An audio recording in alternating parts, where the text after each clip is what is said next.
Welcome to Tenor Tech, where I solve the problems you didn't even know you had.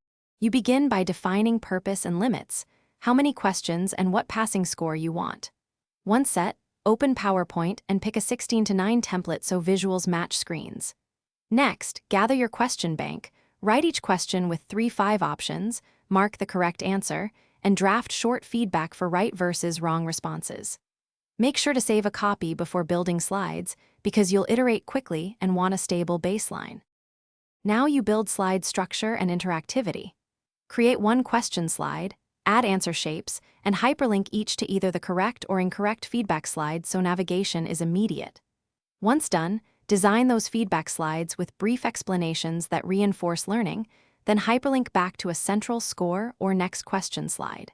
For scoring, use a visible score tracker or emulate points by sending users to different hidden slides. This is simple, robust, and works without macros, so compatibility stays high. Finish by running the slideshow exactly as the learner will. You must click every answer, follow each feedback path, and confirm scoring behavior.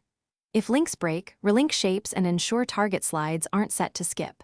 Make sure images are compressed and timings fit live delivery. Adjust aspect ratio to match the final display. If something still goes wrong, export as PPTX to edit or PPSX to lock playback, and keep one troubleshooting tip in mind.